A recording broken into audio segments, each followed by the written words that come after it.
la historia de la mujer sirofenicia, vemos el poder transformador de la fe y la persistencia en la oración. Ella, siendo una persona considerada extranjera, suplicó a Jesús que sanara a su hija endemoniada, aun cuando inicialmente recibió una respuesta negativa. Sin embargo, su humildad y determinación la llevaron a no rendirse, creyendo firmemente que el Señor tenía el poder de liberar a su hija de aquella opresión. Al final, Jesús reconoció la grandeza de su fe y obró el milagro. Creo firmemente que este relato nos enseña la importancia de orar con un corazón humilde, persistente y confiado en que Dios siempre escucha. Aunque a veces parezca que nuestras peticiones no reciben respuesta de inmediato, debemos seguir clamando con la certeza de que Él actúa en el momento preciso. Esa actitud de fe y perseverancia puede mover montañas, como lo hizo para la mujer sirofenicia. Si hoy te encuentras en una situación difícil, no te rindas, ponte de rodillas, clama a Él con convicción, y verás con tus propios ojos cómo Dios trae la victoria a tu vida. Pastor, su mensaje sobre la historia de la mujer sirofenicia fue profundamente inspirador. La forma en que resaltó la importancia de la humildad y la perseverancia en la oración me conmovió. A través de su enseñanza, pude recordar lo valioso que es confiar en que Dios siempre escucha y responde a su tiempo. Gracias por compartir esa sabiduría, que fortalece mi fe y me anima a ser constante en mi relación con el Señor. Entonces, a partir de este momento estamos leyendo en Marcos 7, versículo 24 y siguientes. Levantándose de allí, se fue a la región de Tiro, y entrando en una casa, no quería que nadie lo supiera, pero no pudo pasar inadvertido. Sino que enseguida, al oír hablar de él, una mujer cuya hijita tenía un espíritu inmundo fue y se postró a sus pies. La mujer era gentil, sirofenicia de nacimiento, y le rogaba que echara fuera de su hija al demonio. Y le decía: deja que primero los hijos se sacien, pues no está bien tomar el pan de los hijos y echarlo a los perrillos. Pero ella respondió y le dijo: es cierto, Señor, pero aún los perrillos debajo de la mesa comen las migajas de los hijos. Y él le dijo: por esta respuesta, vete, el demonio ha salido de tu hija. Cuando ella volvió a su casa, halló que la niña estaba acostada en la cama y que el demonio había salido. Volviendo a salir de la región de Tiro, pasó por Sidón y llegó al mar de Galilea, atravesando la región de Decápolis. Y le trajeron a uno que era sordo y que hablaba con dificultad, y le rogaron que pusiera las manos sobre él. Entonces Jesús, tomándolo aparte de la multitud a solas, le metió los dedos en los oídos y escupiendo, le tocó la lengua con la saliva. Y levantando los ojos al cielo, suspiró profundamente y le dijo: Efatá, esto es, ábrete. Y al instante se abrieron sus oídos, y desapareció el impedimento de su lengua y hablaba con claridad. Y Jesús les ordenó que a nadie se lo dijeran. Pero mientras más se lo ordenaba, tanto más ellos lo proclamaban. Y se asombraron en gran manera, diciendo: todo lo ha hecho bien. Aún a los sordos hace oír y a los mudos hablar. Bueno, como vimos, Jesús acaba de dejar territorio judío, territorio hebreo, por así decirlo. Sale de Galilea y se va a un territorio gentil. Es una incursión que él va a hacer en territorio gentil. Y cuando él hace eso, él se para en primer lugar en la región de Tiro, que hoy corresponde a lo que sería el Líbano moderno. Esa región no estaba muy lejos de Galilea, quizás unos 20 kilómetros de la frontera y quizás unos 40 kilómetros de Capernaum, que se suponía era donde estaba su lugar de operación. Y cuando él llegó allí, Jesús se encuentra con que su fama le había precedido. Él quería pasar desapercibido. Él entró a una casa y quería realmente que no reconocieran que él estaba allí, pero el texto nos dice que tan pronto él pasó por allí, de hecho estas son las palabras exactas, enseguida al oír hablar de él, una mujer cuya hijita tenía un espíritu inmundo fue y se postró a sus pies. Él no pudo pasar inadvertido, nos dice Marcos. Y aquí está quizás un tiempo de descanso, quizás un tiempo que Jesús había querido pasar en privacidad, porque el mismo Marcos nos dice que entró a una casa y no quería que se supiera que él estaba allí. Ese tiempo de privacidad o de descanso, una vez más, se vio interrumpido. Y si hay algo que a mí me llama la atención, compartía esta mañana con el grupo anterior, es cuántas veces, con cuánta frecuencia el tiempo de descanso, el tiempo de privacidad del maestro y los discípulos se vio interceptado por la agenda de Dios. Para nosotros que vivimos en una sociedad occidental, individualista, privada, estas cosas nos parecen extrañas, inoportunas e inapropiadas. Y sin embargo, yo creo que nosotros necesitamos prestar atención a cómo Cristo vivió el ministerio para entender un poco de que nosotros necesitamos romper, o Dios necesita romper en nosotros muchas veces el espíritu de individualismo y privacidad para dar cabida a una administración, a algo, a un encuentro, a una cita que Dios ha programado para mí, no solamente para usarme como instrumento, sino también para trabajar en esa parte de mi vida que no quiere ser compartida con otros y que preferiría la privacidad. De hecho, los discípulos estaban tan ocupados y el maestro con ellos que en Marcos 6 se nos dice que en una ocasión ellos ni siquiera tenían tiempos para comer. Y ahora él ha llegado a una región solitaria, quizá no tan solitaria, pero sí alejada de donde él acostumbraba a ministrar, quizá buscando descanso, quizá buscando un poco de privacidad. Entra a una casa y allí él es interrumpido por una mujer que había oído de él, y es una mujer que no llenaba los requisitos sociales que uno esperaba para interactuar con el maestro. En primer lugar, era mujer, y en esa época las mujeres no solían hablar con los hombres en público, y mucho menos interrumpir o irrumpir en una casa privada para hacer algo como esto. En segundo lugar, era una mujer gentil, no era una mujer hebrea. Era una mujer gentil identificada como Sirofenicia. Sirofenicia era un área reconocida quizás como uno de los paganismos más extremos de aquel instante. ¿Tú quieres saber quién más era de esa región? Jezabel, adoradores de Baal. El texto paralelo en Mateos 15 nos dice que ella era descendiente de los cananeos, los archienemigos de Israel. El historiador judío Josefo nos dice que los habitantes de Tiro eran sus enemigos más agrios. Es esta clase de mujer la que está a los pies de Jesús ahora. Y ella viene con tal sumisión, con tal humildad.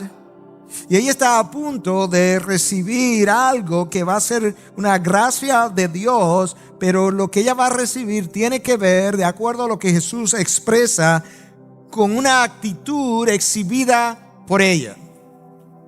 Una actitud de humildad. Y una y otra vez, entonces, al revisar textos como estos, Dios me recuerda lo que Él ha dicho en su palabra de manera repetitiva, y es que Él le da gracia al humilde, pero Él se opone al orgulloso. Y tú ves eso en la vida de Naamán, que va donde el profeta Eliseo en busca de un milagro. Eliseo le dice que se sumerja en el Jordán, pero Naamán entiende que en Siria, de donde él es, hay ríos mucho mejores que el Jordán, y él no está dispuesto entonces a sumergirse, y entonces no hay milagro hasta que su siervo lo convence y le dice: pero tú has venido donde el profeta, y el profeta te ha dicho que te sumerjas en el Jordán, pero mi señor, ¿por qué no haces lo que el profeta te dijo? Y cuando él lo hace, él queda limpio de la lepra. Esta mujer no tiene problemas con lo que Jesús está a punto de decirle, sino que en su humillación y en su humildad, ella viene y le hace una petición y le dice a Jesús que libere a su hijita porque tiene un espíritu inmundo. El diminutivo de hijita nos hace pensar que esto es una niña de poca edad.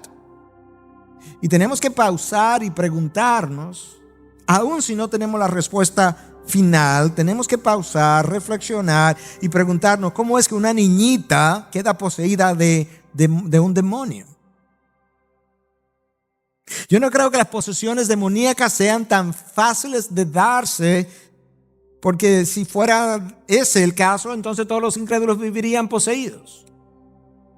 Yo creo menos todavía que los niñitos pudieran ser tan fácilmente poseídos y Dios dejarlo a merced de las fuerzas de las tinieblas, porque si fuera así, pues todos los niños vivirían poseídos y haciéndole la vida imposible a sus padres y a todos los demás. Pero esta niñita está poseída. Y yo me pregunto, no lo sé, y admito que es una especulación, y es una especulación que yo voy a llamar personal, porque ninguno de los comentarios consultados hace referencia a algo como esto, y a veces eso es peligroso, y por eso es que vuelvo y repito que es una especulación personal. Si esta mujer que viene y vive en uno de las regiones paganas más extremas de la época, y que tiene una niñita poseída, no es alguien que vivía en el mundo del ocultismo, en ese submundo de los espíritus, en ese mundo del espiritismo y de la hechicería tan común en aquella época. Y quizás la forma como Jesús se dirige a ella tenga algo que ver con eso, quizás.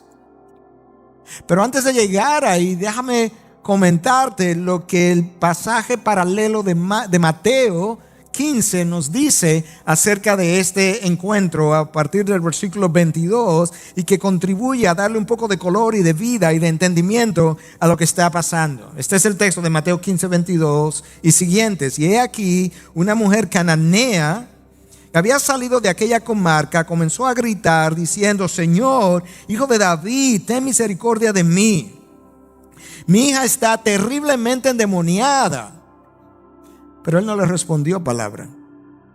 Y acercándose sus discípulos le rogaban diciendo: atiéndela, pues viene gritando tras nosotros. Y respondió él, dijo: no he sido enviado sino a las ovejas perdidas de la casa de Israel. Ella escuchó eso. Pero acercándose ella, dice Mateo, se postró ante él diciendo: Señor, socórreme. Esta mujer no simplemente ha entrado a la casa, no simplemente ha irrumpido en una propiedad privada y ha hecho algo que pudiera haber sido considerado inapropiado. Es que ella lo viene siguiendo y gritándole mientras él caminaba, diciéndole: Señor, Hijo de David, ten misericordia de mí. Ella conoce algo acerca de Jesús, ella conoce algo acerca de su descendencia o ascendencia. Y sabes que es un hijo de David, un descendiente de David. Pero mientras ella está conversando con él en esos términos, los discípulos quizás se están llenando de vergüenza o se están llenando de irritación, y ellos son los que responden. Jesús ni siquiera responde palabra, y los discípulos molestos son los que vienen a Jesús y le dicen: atiéndela, pues viene detrás de nosotros, como quien dice, nos está avergonzando o nos está irritando. Una vez más, mostrando su falta de paciencia, algo que ellos habían hecho una y otra vez. Cuando Jesús comienza a responder, no habla con ella, habla con sus discípulos. Y le dice, según Mateo: no he sido enviado sino a las ovejas perdidas de la casa de Israel. Mostrando con esto que el plan de redención de Dios, que ha sido dado en fases, en esta fase en la que Jesús está ministrando, su concentración, como la misma historia bíblica revela, era básicamente la casa de Israel. Él hace una excursión hacia territorio gentil en una ocasión, pero la mayor parte de su tiempo él está en Israel enseñando a israelitas, descendientes de Abraham. Y a pesar de eso, cuando la mujer escucha esas palabras, ella no se detiene, y al contrario, ella prosigue y le dice: Señor, socórreme. Ella está desesperada. Ella ha visto algo en su hija que ella llama terriblemente endemoniada. Y si mi especulación fuera correcta, de que quizás ella estaba acostumbrada a vivir en ese mundo, una cosa es vivir en ese mundo, hacer hechicería, hacer brujería, y otra cosa sería ver tu propia hija endemoniada. Ya necesita a alguien con poder sobre esto. Y cuando ella dice: Señor, socórreme, comienza a ver otra vez la interacción entre Jesús y la mujer sirofenicia. Escucha lo que Jesús dice. Ahora él se dirige a ella: deja que primero los hijos se sacien. Pues no está bien tomar el pan de los hijos y echárselo a los perrillos. Pero ella respondió y le dijo: es cierto, Señor. Ella se pone de acuerdo con Jesús. Le dice: es cierto, Señor, pero aún los perrillos debajo de la mesa comen las migajas de los hijos. Es un lenguaje raro, es un diálogo extraño. Pero hablemos un poco de lo que sabemos. Y lo que no sabemos, se lo dejamos a Dios. Nosotros sabemos por la palabra que el término los hijos claramente es un término para referirse a los descendientes de Abraham, a los israelitas, sobre todo los hijos de la promesa, pero para el pueblo judío eran en realidad todos ellos, los descendientes de Abraham. Eso lo sabemos. Nosotros también sabemos que los judíos o israelitas, judíos es un término que ellos adquieren cuando regresan de Babilonia, del exilio, pero realmente su término era israelitas, descendientes de Israel o de Jacob. Ellos llamaban a los gentiles perros. Y no lo llamaban de una manera respetuosa, sino de una manera despectiva. Jesús usa un diminutivo, quizá tratando de disminuir la fuerza del calificativo. Nosotros también sabemos que en Filipenses 3:2, Pablo se refiere a los malos maestros o a los falsos maestros, a aquellos que eran instrumentos de Satanás, como perros. Y le llama así, perros. Y quizás eso me hizo también pensar, si Pablo llama perros a aquellos que eran falsos maestros, instrumentos de Satanás, pudiera ser que esta mujer venía de ese submundo y Cristo sabe que ese es su trasfondo, acostumbrada a lidiar con demonios, y está hablándole entonces como perrillos. Y Cristo entonces le dice a la mujer: mi misión primaria es el pueblo hebreo. Deja que los hijos se sacien primero. Algo que Pablo declaró en Romanos 1:16. El evangelio es el poder de Dios. Es el poder de Dios para salvación, para el judío primeramente y luego también para el gentil. De manera que eso no era, era nuevo quizás, pero es consistente con el resto de lo que la palabra de Dios revela. Y esta mujer, cuando escucha el término perrillo, ella no se ofende, no se hiere, no se molesta, no se aleja. Ella lo acepta, lo recibe y le dice: sí, Señor, tienes razón. Pero yo voy a seguir insistiendo como un perrillo, y quiero decirte entonces que aún los perrillos reciben las migajas que caen de la mesa. Es como si la mujer estuviera diciendo: yo sé, Señor, que los judíos o los hijos van primero, pero nosotros los gentiles pudiéramos ser receptores de migajas de tus bendiciones. Pero aún lo pequeño y lo tardío que pudieran llegar esas bendiciones, si vienen de ti, son una gran dádiva. Yo la quiero. Quizás de otra manera y expresado con otras palabras, el salmista tenía un sentir parecido, solamente de manera comparativa, cuando escribió el Salmo 84, y en el versículo 10 dice: porque mejor es un día en tus atrios que 1000 fuera de ellos. Prefiero estar en el umbral de la casa de mi Dios que morar en las tinieblas, en las tiendas de impiedad. En otras palabras, el salmista está diciendo: ¿sabes qué, Dios? Un solo día, no importa lo corto que sea el tiempo, si es en tus patios, en tus atrios, yo prefiero eso a vivir en las moradas de pecado, alejados de ti por 1000 años. Aún ese corto tiempo contigo es mejor que la eternidad sin ti. Prefiero el umbral, la entrada, el patio. Quizás eso es lo que el salmista también está expresando. Aún una pequeña bendición, una migaja que viene de tus manos es una gran dádiva. O quizás, o además, cualquiera de las dos maneras que queramos verlo, el Señor está tratando de extraer de esta mujer una fe que está en ella, que los discípulos y los judíos ni siquiera conocían. Es una fe que escucha, como él le llama, perrillo, y no se ofende. Esa no es la fe, ni la disposición, ni la humildad de los fariseos, que continuamente vivían ofendidos con las enseñanzas de Jesús. De hecho, Mateo nos dice en una ocasión, en 15:12, que los discípulos vinieron y le dijeron a Jesús: ¿sabe que los fariseos se escandalizaron cuando oyeron tus palabras? No me diga. ¿Sabes que se ofendieron contigo? Eso no es lo que tú encuentras en esta mujer. Tú no encuentras ese orgullo que frecuentemente está en nosotros. Y si nosotros quisiéramos medir en parte cuánto orgullo nos queda, pudiéramos ver hasta dónde nosotros nos herimos o nos ofendemos cuando alguien se refiere a nosotros, ya sea en persona o hablando con otros, de una manera que yo considero irrespetuosa o despectiva. Porque lo que se hiere o se irrita o se molesta no es la humildad en nosotros cuando esas cosas ocurren, sino el orgullo. O cuando alguien habla de mi esposa o de mi esposo o de mis hijos o de mi pastor o de mis amigos o lo que tú quieras. La humildad acepta esas cosas como parte de la vida. A Cristo le llamaron glotón, a Cristo le llamaron amigo de pecadores, le llamaron de todo tipo, borrachón, y él aceptó los calificativos no como verdaderos, pero como cosas que a él no tenían por qué molestarle, irritarle, y al contrario, la humildad muchas veces lo que hace es que siente dolor por la condición espiritual en aquellos que se conducen o hablan de tal manera.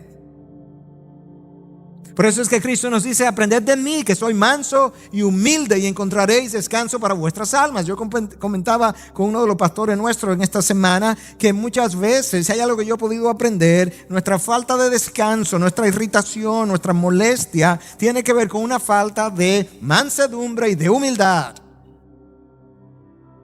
La mansedumbre es apacible. La humildad entiende, vive dependiente de Dios, vive tranquila en Dios. Esta mujer en esencia le está diciendo a Jesús: perrillo lo soy, pero dame migajas entonces. Yo quiero las migajas. Ahora escucha estas palabras de Jesús, porque son estas palabras lo que me hacen etiquetar mi mensaje con el título de la fe que mueve a Dios. Escucha las palabras de Jesús en el versículo 29. Y Jesús le dijo: por esta respuesta vete, el demonio ha salido de tu hija. Hermano, no importa de qué manera tú quieras hacer la exégesis de ese versículo, por donde quiera que lo tomes, Jesús categóricamente afirma de una manera que más clara no lo puede decir, que el milagro de la liberación de su hija es directamente atribuida a la fe de esta mujer. Por esta respuesta, vete, el demonio ha salido de tu hija. Eso nos deja ver a nosotros que hay una parte no bien comprendida por nosotros, tenemos que hacer esa admisión, que nuestra fe juega en nuestra relación con Dios y que sale a relucir de múltiples maneras en múltiples libros de la Biblia. Esta es una ocasión. Tú ves algo similar en Lucas 7, cuando este centurión, otro gentil, viene a Jesús porque él tiene un siervo que está enfermo. Jesús está dispuesto a ir con él a su casa, y este centurión le dice: no vengas. No soy digno de que entres bajo mi techo. Eso es humildad. Eso es sumisión. Pero escucha ahora lo que es fe. Por eso ni siquiera me consideré digno de ir a ti. Tan solo di la palabra, eso es fe, y mi siervo será sanado. Pues yo también soy hombre de puesto bajo autoridad y tengo soldados bajo mis órdenes, y digo a este: ve y va, y a otro: ven y viene, y a mi siervo: haz esto, y lo hace. Hasta ahí uno pudiera detenerse y decir: es un hombre de fe. Pero tú y yo tenemos que reaccionar, o debiéramos reaccionar, ante las palabras de Jesús cuando él escuchó esa demostración de fe. Escucha lo que el texto dice: al oír esto, Jesús se maravilló de él, y volviéndose dijo a la multitud que le seguía: os digo que ni aún en Israel he hallado una fe tan grande. Maravillar a Cristo no es poca cosa. Y cuando Jesús lo escucha, Él mismo dice, yo estoy maravillado. Y se volvió a la multitud. Y le dice, ¿sabe qué me maravilla? Que en todo Israel, este no es un israelita. Este no conoce de los profetas. Este no conoce de Moisés. No sabe del Pentateuco. No sabe de los escritos. Este hombre tiene una fe que yo no he hallado en ningún caso. Y es interesante que los evangelios nos hablan de dos ocasiones donde Jesús resulta maravillado por la fe de alguien, y en ambos casos son gentiles. El centurión y la mujer sirofenicia, que estamos tratando con ella en el día de hoy. No hay duda cuando tú comparas los evangelios y las cartas, si me permiten usar la terminología, hay una fe de buena calidad y una fe de mala calidad. Hay una poca fe y hay una mucha fe. Y la diferencia está claramente establecida. No me puedes decir que no hay una diferencia entre cuando Jesús se voltea a los discípulos y le dice, hombres de poca fe, y esta otra fe que él dice, me maravillo que en todo Israel no hay una fe como esta. O cuando le dice a la mujer, por esta respuesta, esta es la razón de mi milagro, por esta respuesta vete, el demonio ha dejado a tu hija. No me digas que no hay una diferencia. Y si hay algo que tú puedes ver entonces en esta mujer, es que hay ciertas características en su fe que no todo el mundo exhibe. Yo quiero hablarte de 3 o 4 de esa característica de la fe que esta mujer exhibió. En primer lugar, la fe genuina no tiene vergüenza. Ella puede ser mujer, ella puede ser gentil, ella puede ser sirofenicia de una de las áreas más paganas del momento. Ella puede pertenecer a un grupo tradicionalmente enemigo de Israel, pero nada de eso la va a detener. Ella no tiene vergüenza de ir detrás del Mesías judío, descendiente de David, que tuvo que pelear con los filisteos y los cananeos en aquel tiempo, todavía como residuos de aquellas tribus que quedaron en la tierra prometida. Ella no tiene vergüenza de ir detrás de este hombre vociferando por las calles o las carreteras o los caminos, hijo de David, ten misericordia de mí. Yo me pregunto, si Jesús estuviera caminando nuestras calles hoy en día y hubiera multitudes, si alguno de nosotros tuviera la humildad o la falta o la no vergüenza para ir detrás diciendo, hijo de David, ten piedad de mí, ten misericordia de mí. O trataríamos de acercarnos mucho más y decirle, Señor, ten misericordia de mí.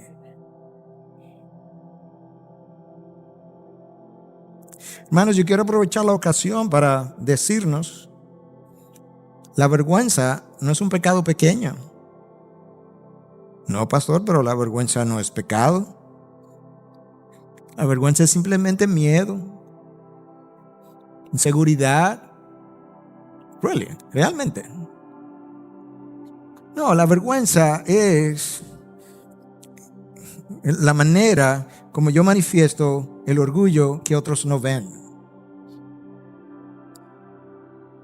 La humildad no es vergonzosa. La humildad no tiene miedo de hacer el ridículo, que es cuando nosotros experimentamos vergüenza. La humildad no tiene dificultad en pedir perdón cuando se equivoca. La humildad no quiere aparentar que es más de lo que realmente es. La humildad no quiere que tú pienses que yo hablo mejor, predico mejor, enseño mejor o aparento más o tengo más de lo que realmente soy o tengo. La humildad no tiene ninguna de esas cosas. Es el orgullo que tiene todos esos colores. Y entonces nosotros, expertos en camuflajear nuestros pecados, le decimos, me da vergüenza. Me da vergüenza. Esta mujer no tiene eso. Número 2, la fe verdadera es persistente. Jesús no responde a esta mujer inicialmente. Él primero no responde y después le responde a los discípulos. Y cuando decide responderle, ya usted sabe cómo le llamó, perrillo. Pero ella no desmaya, ella persiste, ella está ahí. Pero Señor, socórreme. Tú recuerdas cómo Cristo les enseñó a sus discípulos cómo debían orar a través de una parábola y le establece la relación entre la persistencia de la oración y la fe y la confianza que debían tener en el carácter de Dios. En Lucas 18 le habla de esta mujer que fue donde el juez, un juez que no era justo y un juez que no temía a Dios, y quería que él le respondiera y le hiciera justicia. Y como el juez dice, le voy a responder para no perder la paciencia con ella. Y escucha entonces lo que Jesús enseña a partir de esa parábola en Lucas 18:6. Y el Señor le dijo, escuchad lo que dijo el juez injusto. ¿Y no hará Dios justicia a sus escogidos? Ahí están los hijos. A sus escogidos que claman a Él día y noche. Ahí está la perseverancia. Que claman a Él día y noche. Se tardará mucho en responderles. Ahí está la espera. Os digo que pronto les dará justicia. No obstante, cuando el Hijo del Hombre venga, hallará fe en la tierra. Está la relación con la fe, la espera, clamando día y noche, confiado en que Dios responderá. Hallará fe el Señor en la tierra. La fe genuina sabe esperar, no se irrita, no se desespera en la espera. Tiene confianza en Dios. Él sabe que Dios tiene un plan. Y acepta el plan de Dios en las condiciones de Dios. Es el orgullo que se desespera y quiere resolver y quiere arreglar y quiere adelantarse y quiere maquinar, llevarse el crédito. Es el orgullo que no se toma riesgo. Es el orgullo que descalifica al otro, como los fariseos descalificaron a Jesús, como Naamán descalificó a Eliseo, como nosotros descalificamos a otros. La humildad espera en Dios, sin descalificar. Sabe que Dios está en control, sabe que Dios sabe lo que hace y sabe cómo Dios lo está haciendo. O cree que Dios lo está haciendo. Esta mujer tiene ese tipo de fe, una fe persistente. Número 3, la fe verdadera acepta las condiciones de Dios. Esta mujer no se molesta cuando Jesús le llama perrillo. Esta mujer no se molesta cuando Jesús no le responde. Esta mujer no se molesta cuando Jesús le dice, el pan es para los hebreos primero. Y ella dice, sí, yo sé. Yo no estoy pidiendo pan, yo estoy pidiendo migajas. Esta es una fe que acepta las condiciones de Dios. Sabe que esa fe sabe que Dios sabe lo que hace, sabe que Dios sabe lo que dice y sabe que Dios sabe por qué lo dice. Si Cristo me ha querido llamar perrillo, está bien, yo soy un perrillo, pero déjame entonces pedir de acuerdo a la condición del perrillo, dame migajas y yo estoy aquí debajo de la mesa. La fe verdadera acepta las condiciones de Dios. Número 3. Y número 4, la fe que conmueve a Jesús no es cuestionadora de sus palabras. Jesús le dice, por esta respuesta, vete. El demonio ha salido, ha dejado a tu hija. Ella se da media vuelta y se va. Ella no le dice, sí, está bien, pero ven conmigo, porque si no se fue. Ella no le dice, sí, está bien, Jesús se fue ahora. Y si cuando llegó ya volvió y entró. Ven conmigo. No. El centurión hizo exactamente lo mismo. Cuando Jesús le dice, vete, se ha hecho conforme a tus palabras. ¿Cuáles fueron sus palabras? Tú no tienes que ir, solamente di la palabra y así se ha hecho. Jesús le dice, no, vete. Él se da media vuelta y se va y se encuentra a su centurión, a su siervo, sano. La fe genuina, la fe verdadera, no cuestiona las palabras de Dios. Esa es la fe que mueve su mano. Es una fe centrada en Dios, no es antropocéntrica. Este no es igual al movimiento de la confesión positiva de proclámalo y recíbelo y písalo. No, eso es antropocéntrico, centrado en el hombre. El hombre está en el centro, en el trono. Esta mujer tiene a Cristo en el trono. Yo soy un perrillo, yo recibo tus migajas, tú estás en el trono, lo que tú me das yo recibo y yo lo aplaudo. Dame tus migajas y yo me voy. Hermanos, Dios es soberano y al fin de la ecuación es la soberanía de Dios que determina las cosas. Pero escúchame, no deje que nadie te diga que la fe que nosotros tenemos o no tenemos, ejercemos o no ejercemos, no juega ningún rol en nuestra relación con Dios, en nuestra vida de santificación y en el hecho de que Dios quiera o no quiera hacer cosas, porque el veredicto de la palabra en múltiples libros es contrario a eso. El veredicto de este texto es que por esta respuesta, vete. Mi fe puede ser de mala calidad, puede ser poca, puede ser de mejor calidad, puede ser mucha. Pastor, pero la fe es un don de Dios. Sí, la fe es un don de Dios, pero es también un fruto cultivable. Si la fe no fuera un fruto cultivable, cuando Cristo le dijo a los discípulos, hombres de poca fe, lo único que ellos debieron haber respondido fue, bueno, pues tú no me la has dado. No. No solamente eso, yo lo sé de otras maneras. La palabra de Dios me dice que todo lo que no es de fe es pecado. Por tanto, mi carencia de fe no es algo que yo se la puedo atribuir a Dios, porque todo lo que no es de fe es pecado. Y sin fe es imposible agradar a Dios. Hebreos 11:6. Todo lo que de fe es pecado, Romanos 14:23. Sin fe es imposible agradar a Dios. Inmediatamente después que Hebreos 11:6 habla, aparecen entonces en el listado todos los héroes de la fe que Dios aplaude y lo pone en el salón de la fama de la fe y los deja en su libro de Hebreos. Hay una fe, hay un caminar que complace a Dios y hay un caminar que desagrada a Dios. En mi salvación, en cuanto a mi salvación se refiere, Dios está complacido en Cristo. En cuanto a mi vida de santificación, hay algo de una manera que yo puedo caminar que complace a Dios, de una manera que yo puedo caminar en la que Dios no se complace, y que Pablo le llama entristecer al Espíritu Santo. Entristecer al Espíritu Santo no es más que la reacción que Dios adopta en respuesta a mi desobediencia, cuando tú lees el contexto de Hebreos 4. De manera que la fe es un don, pero es un fruto cultivable. De hecho, Santiago me deja ver que ciertamente la fe que tengo juega un rol en lo que recibo de Dios, que yo no entiendo muy bien, admisión, pero que lo juega. Escucha cómo Santiago lo dice en 5:16 al 18. La oración eficaz del justo puede lograr mucho. Ok, hasta ahí solamente Santiago me habla de oración, pero me habla de que puede lograr mucho. Pero luego él pasa a hablarme de algo que me da a entender la relación entre lograr mucho en la oración y mi grado de fe.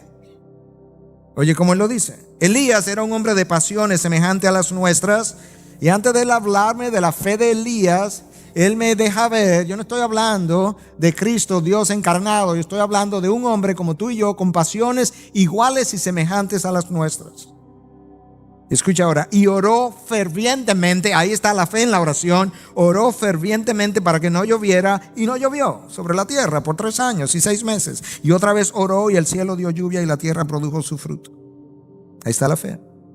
Pero primero Santiago califica a Elías como un hombre como nosotros, sujeto a pasiones.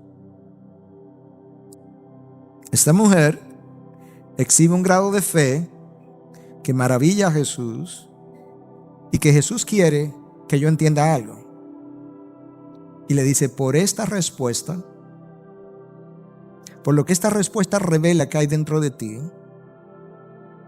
vete, el demonio ha dejado a tu hija. ¿Cuál fue el resultado? Cuando ella volvió a su casa, halló que la hija estaba acostada en la cama y que el demonio había salido. Ahora, hermanos, para fines de aplicación hoy en día, usted pudiera decir, bueno, yo no tengo a nadie poseído, yo nunca he estado poseído, nadie de mi familia, nadie de mis amigos, de hecho yo nunca he conocido ni he oído de nadie poseído.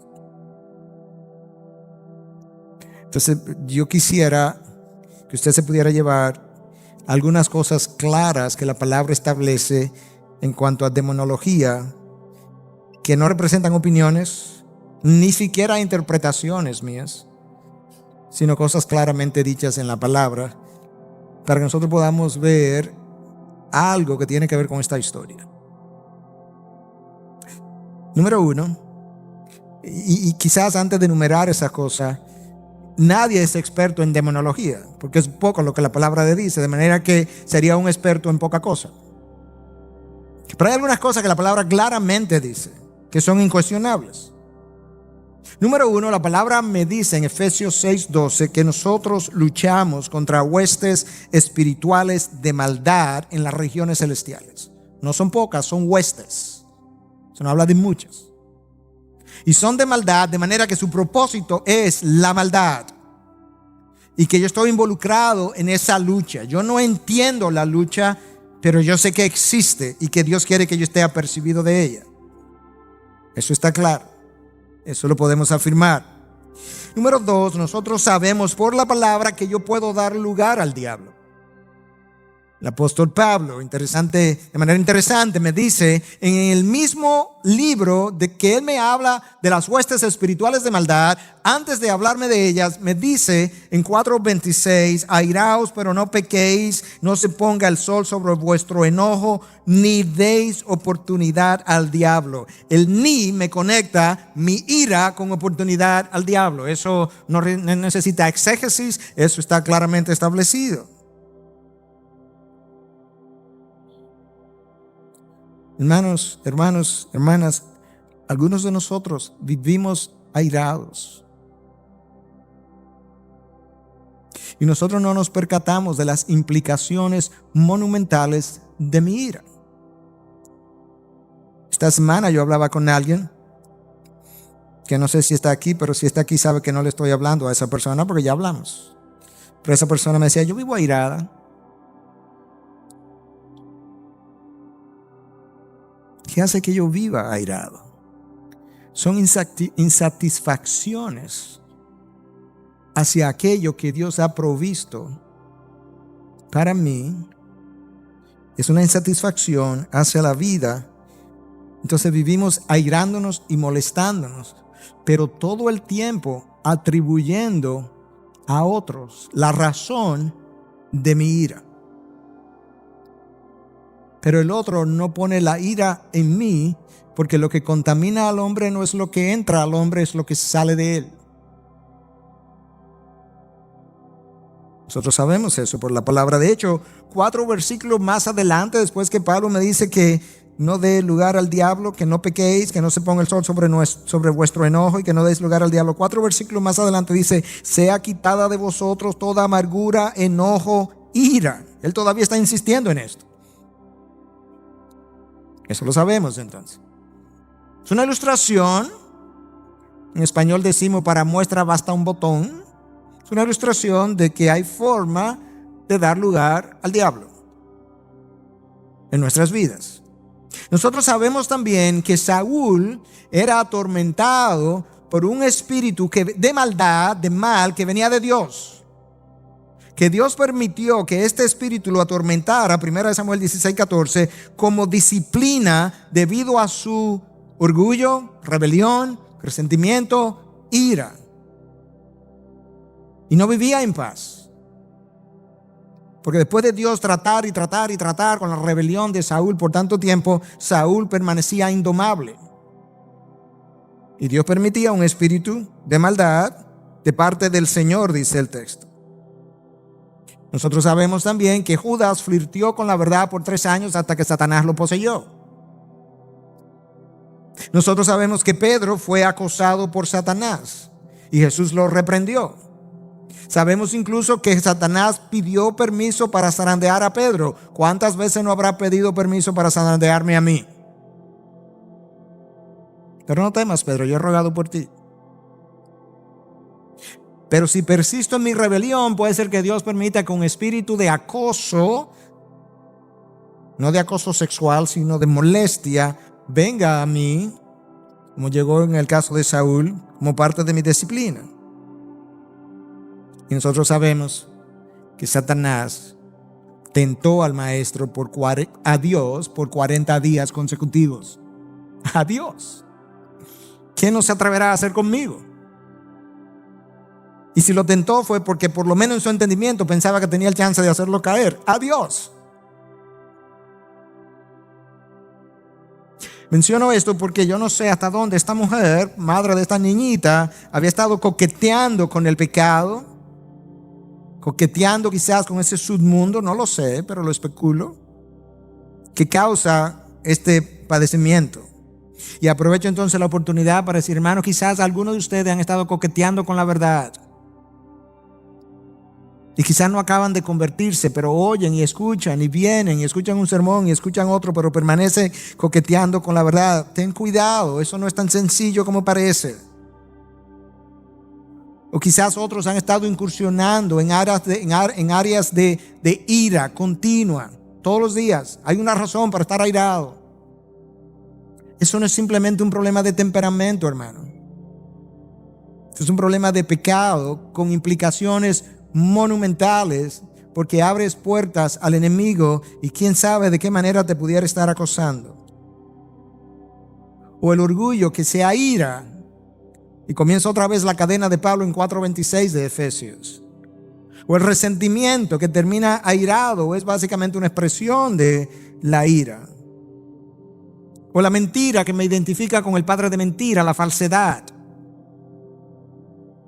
O quizás es la lujuria que debilita mi dominio propio y me abro entonces de una manera y quedo mucho más expuesto y más vulnerable a lo que son las influencias de estas fuerzas de tinieblas.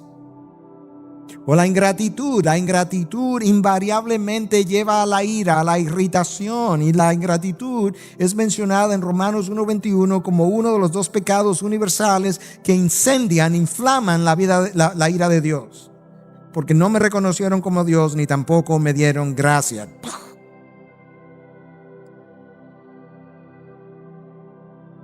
La gratitud es algo que yo necesito cultivar, hermanos. La vida no tiene mi diseño, las cosas no son como yo las quiero, como yo las deseo.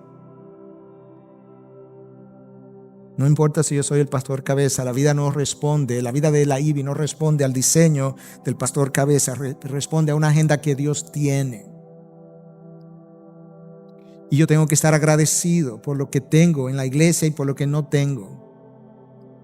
No tenéis porque no pedís, quizá no lo estoy pidiendo, y si lo pedís con malas intenciones, quizá lo estoy pidiendo con malas intenciones. O simplemente la carencia es la forma de Dios decir, este no es el tiempo.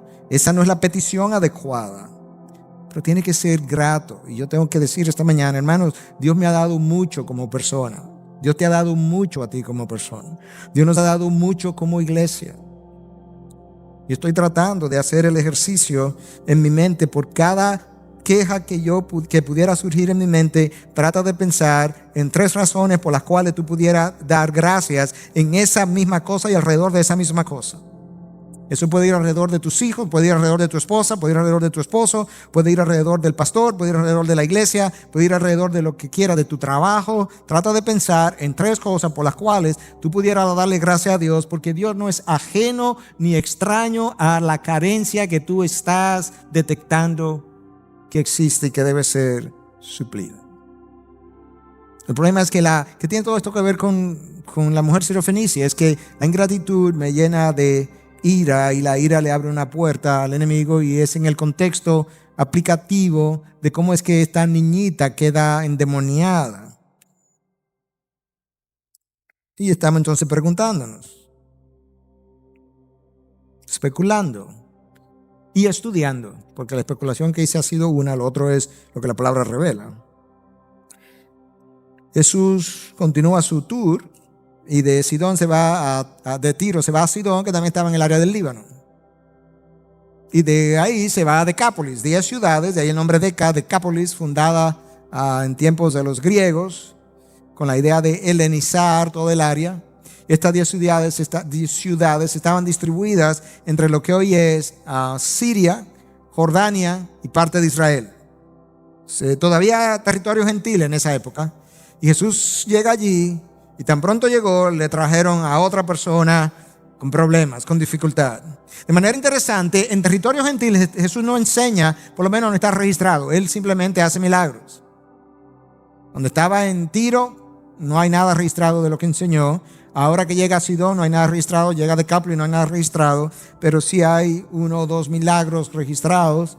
Cuando está en Israel, está enseñando todo el tiempo. Quizás era una manera de decir, su tiempo no había llegado. Quizás. Y Jesús entonces toma a este hombre, ya leímos la historia, que era sordo y que no hablaba bien. Parece que hablaba algo, decía que no hablaba con mucha claridad. Asumimos que quizás quedó sordo en una etapa temprana del desarrollo verbal de niño, y entonces quizás podía decir algo. Y escucha lo que el texto dice, que tomándolo aparte de la multitud, a solas le metió los dedos en los oídos y escupiendo le tocó la lengua con la saliva. Y levantando los ojos al cielo, suspiró profundamente y dijo: Efatá, esto es, ábrete. Y al instante se abrieron sus oídos y desapareció el impedimento de su lengua y hablaba con claridad. El diálogo con la mujer sirofenicia era extraño. Esto también es extraño. Pero Jesús lo llama aparte. Bueno, eso quizá no es tan extraño. Jesús le gustaba el anonimato. Y de hecho, en este mismo texto, si lo sigo leyendo, dice que Jesús le instruyó para que no dijera nada a nadie. De manera que cuando él se lo lleva aparte, quizá era parte de ese anonimato. No digan nada, déjame hacer este milagro aparte y así nadie se entera. Nosotros no sabemos por qué Jesús le pone los dedos en los oídos, porque este es el Dios que abrió su boca y el universo se formó. Él no tiene que tocar a nadie para abrirle los oídos, pero le puso los dedos. Quizás porque como estaba sordo, tampoco podía oír el efatá, lo que él estaba diciendo. Y quizás estaba simplemente comunicándole lo que él iba a hacer, ayudándole a entender, quizás. Jesús tocaba muchas veces a aquellos que recibían milagros, pero no siempre. Y luego él escupe y coge la saliva y le toca la lengua con su saliva, un procedimiento no muy higiénico. Raro esto, pero no sabemos la razón. Hay posibles explicaciones, pero a la verdad que todas me parecieron como... tenían mucho asidero. Que en el mundo pagano existían muchos rituales, que se usaban bálsamos, que se usaban líquidos, que se usaba todo ese tipo de cosas, y que Jesús pudiera haber estado siguiendo esa fórmula, como que no me parece. Pero yo no sé por qué Jesús lo hizo de esa manera. Pero quizás este hombre también exhibió cierta fe, dejarle que alguien le ponga saliva en su lengua, no es poca cosa. El punto es que el hombre quedó, los oídos se abrieron, que era algo que se había dicho del ministerio de Jesús, y comenzó a hablar. Ahora, yo hablé en una ocasión hace mucho sobre esto. Imagínate esto. Tú tienes un hombre que fue sanado con saliva. En otra ocasión Jesús sanó a un ciego escupiendo en la tierra, tomando el lodo y poniéndose sobre los ojos, y luego él abrió los ojos y veía un poco, pero no veía tan bien, y luego Jesús entonces lo tocó otra vez y entonces terminó viendo bien. Imagínate esos dos hombres con otros, se juntaron con otros también sanos, comenzaron a hablar y a compartir sus experiencias de milagros. Y entonces uno decía: no, Jesús sana con saliva. Y el otro ciego, que un ciego que fue sanado por Jesús tocándolo nada más, decía: ¿qué saliva ni saliva? Jesús no sana con ninguna saliva. Él me tocó y ya yo vi. Y otro que era ciego y resulta que recobró la vista sin que Jesús lo tocara. Imagínate esos tres con sus respectivas denominaciones. Aquí están los salivitas. Jesús sana con saliva y se pelean por eso. Aquí están los toquitas, Jesús sana tocando y se pelean por eso. Y aquí están los naditas, Jesús no usa nada. Se pelean por eso. Porque nosotros leemos una cosa en la Biblia, como Dios actuó una vez, y concluimos, esta es toda la teología. Y Dios dice: no me encasilles. Yo soy un Dios de una sabiduría multiforme y de un obrar multiforme. Y lo que yo hago en una ocasión no necesariamente es lo que voy a hacer en la otra ocasión. Y lo que hago con un hombre o con una mujer cuando lo llamo no es necesariamente lo que hago con ese otro hombre o esa mujer cuando lo llamo. Necesita diferenciar los tiempos, los llamados, los dones, los talentos, y reconocer que el Dios del cielo y la tierra, que habló y una miríada de astros y demás galaxias se formaron con una variedad impresionante. De esa misma manera, a través de la iglesia, revela el libro de los Hechos, Dios está revelando su sabiduría multiforme y usa ese mismo lenguaje. Entonces eso nos ayuda a nosotros como a tener una actitud, me ayuda a mí por lo menos, un poco más humilde, no una mente abierta, esa no es la terminología, una actitud humilde para decir: Señor, tú eres que sabes. Tú eres que sabes. Yo no puedo violentar tu estándar, pero cuando tiene que ver con tu obrar, no sé. Tú eres que sabes. Yo no comprendo tu sabiduría multiforme, tu obrar multiforme. Yo simplemente creo y confío en que tú haces y sabes lo que haces. Ahora, al cerrar ya, y volviendo un poquito atrás, donde pasamos la mayor parte del tiempo, ¿dónde está tu fe hoy? La calidad de tu fe al orar. ¿Cómo esperas en Dios? con confianza, sin desesperarte. ¿Sabes esperar? ¿Cómo anda tu grado de humildad? ¿Reflejado o no por las cosas que hablamos? Sentido de vergüenza. ¿Reflejado por la impaciencia hacia el otro? ¿Reflejado por la intranquilidad de mi alma? Aprended de mí que soy manso y humilde, encontraré y descanso para vuestras almas. ¿Reflejado por ese descanso en el que yo vivo? ¿Cómo anda eso?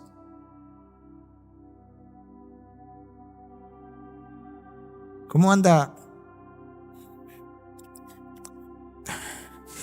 el balance entre lo que es la soberanía de Dios? Dios se hace, Dios determina, y lo que es mi vida de fe, que juega un rol que yo no entiendo tan bien, pero que Dios revela en su palabra de múltiples maneras, que tiene algo que ver con mi vida de mi relación con Él, que cuando no la vivo, como no es de fe, me es contado como pecado. O la fe que agrada a Dios, porque sin fe es imposible agradar a Dios. ¿Cómo anda eso? Quizás este es un buen momento para cerrar en oración y comenzar a pedirle a Dios que nos dé la confianza necesaria para vivir de esa manera, complaciéndolo a Él. O quizás tú eres como la mujer sirofenicia. Tienes un hijo, quizás no está poseído, pero tienes un hijo o hija o esposo, no sé, o esposa, en problemas serios de diferente tipo. Y necesitas una fe como la de la mujer sirofenicia e interceder por esa persona. Y que quizás Jesús quiera decirte, por tu respuesta, por tu actitud, vete, yo lo he hecho. Quizás Dios quiere llevarme ahí. Decirme, yo quiero ver esto en ti. Sobre todo ustedes, padres. Dios le ha dado una autoridad sobre sus hijos.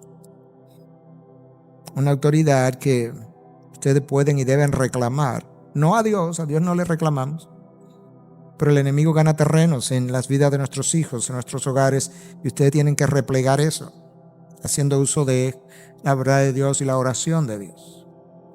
Y quizás hemos permitido la invasión de ese enemigo cuando nosotros debimos estar rechazando al enemigo. Piensa, reflexiona. Y ojalá que esta semana sea una semana de reflexión en áreas poco reflexionadas, como tiene que ver con la interacción de esas huestes espirituales de maldad y mi vida